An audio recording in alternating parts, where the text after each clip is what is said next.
Have you ever been in a relationship where you constantly wondered, why don't we agree on anything? Or questioned whether differences in beliefs, tastes, or habits mean you're not meant to be close? Is it possible that real intimacy doesn't require sameness but something far deeper? Welcome back to the channel. I'm glad you're here. Today we're exploring one of the most misunderstood aspects of human connection. What truly holds close relationships together. Many believe that real connection means being on the same page about everything. But what if the opposite is true? What if the strongest relationships are those where difference is not just accepted, but honored? It's easy to assume that closeness requires alignment in politics, religion, parenting styles, music taste, or even food preferences. Yet in truth, the deepest intimacy often lies not in similarity, but in mutual respect within difference. Let's begin with a simple story. A woman named Ellie once shared that after 10 years of marriage, she and her husband seemed more different than ever. She was a thinker, loved books, documentaries, psychology. Her husband, sports, video games, barbecues. She began to question whether the gulf between their interests was a sign that their connection was fading. One night, after trying and failing to explain why a psychological theory fascinated her, she said in frustration, "Why don't you understand me?" And he replied, "I don't get it all, but I love that it excites you." That one sentence cracked something open. She realized that understanding wasn't the highest form of connection, appreciation was. He didn't need to share her fascination. He simply needed to honor it. This was a turning point. They stopped trying to convert each other and began celebrating their contrasts. And in that space, their connection deepened in ways same as never allowed. It's a myth that closeness depends on agreement. In reality, it depends on capacity. The capacity to hold space for another person's truth without needing to change it. The capacity to stay curious instead of defensive. The capacity to say, "I see you," instead of "I need you to be more like me." Think about your friendships. Are your closest friends those who mirror you, or those who challenge you lovingly, who show you new perspectives, who remain by your side even when you disagree? Psychologists have studied this dynamic.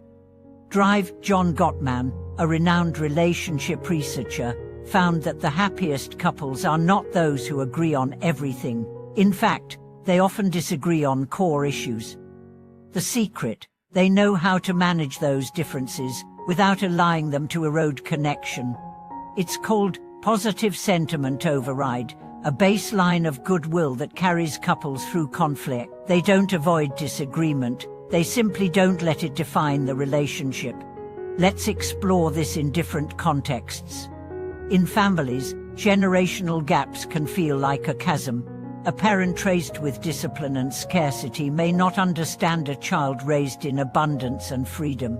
Their values, behaviors, and fears are shaped by different worlds. And yet, when mutual respect is practiced, these relationships can be powerful sources of healing.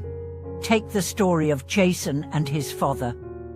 Jason was a musician, a free spirit, traveling the world with a guitar. His father was an army veteran, structured, disciplined, emotionally reserved.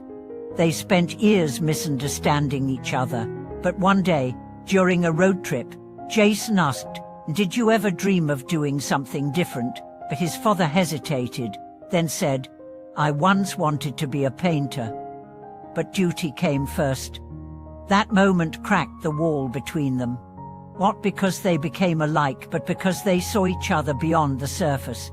Differences remained, but the empathy grew. In the workplace, we often strive for cultural fit, expecting colleagues to share values, work styles, even social cues. But innovation rarely emerges from echo chambers. It emerges from respectful friction, when diverse viewpoints rub against each other until something new is born. Some of the world's greatest creative teams consist of wildly different minds. One person thinks big picture, the other masters detail. One leads with emotion, the other with logic. Alone, they struggle. Together, they thrive. But only when they stop trying to win and start trying to understand. Romantic relationships too, at their deepest, are not about completion in the sense of sameness but about wholeness, two people, complete in themselves, choosing to walk together not to become identical, but to become more fully themselves. Let me tell you about Laura and Ben. She was extroverted, always hosting dinners, engaging in lively debate.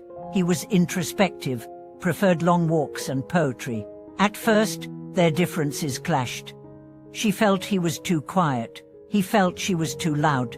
But over time, they developed rituals of translation.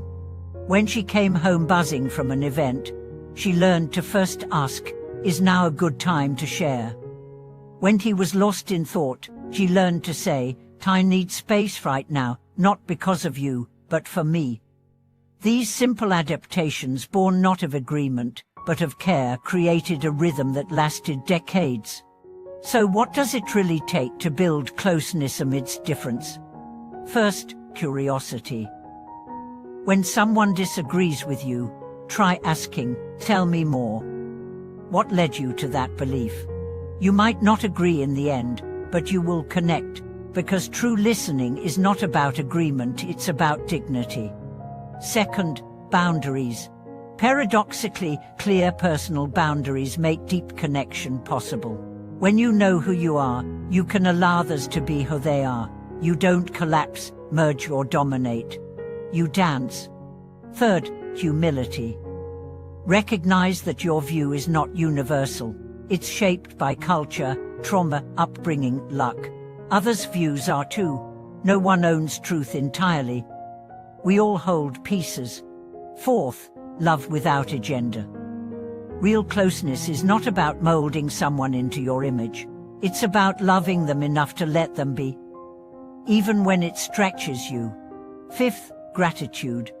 Be thankful not just for what's easy, but for what's hard.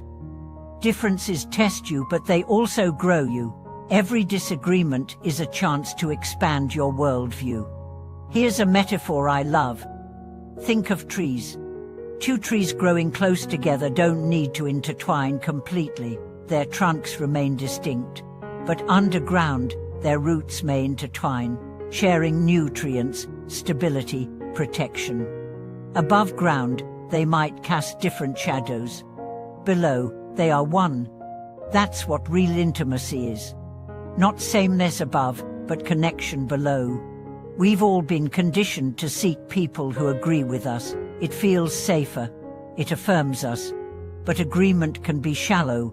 What we really seek is to be seen, to be known, to be safe enough to be different. So the next time you feel frustrated by someone close to you not sharing your perspective, pause. Ask, do I want to be right, or do I want to be close? Because the best relationships are not those without conflict. They are those where love holds space for it. Thank you for watching this video. If it brought you clarity or comfort, if it reminded you of someone you love despite your differences, share it with them. And in the comments, tell me what's a belief or passion you hold that someone close to you doesn't share. How have you navigated that? Don't forget to like, subscribe, and join our community of thoughtful souls exploring life's deepest questions.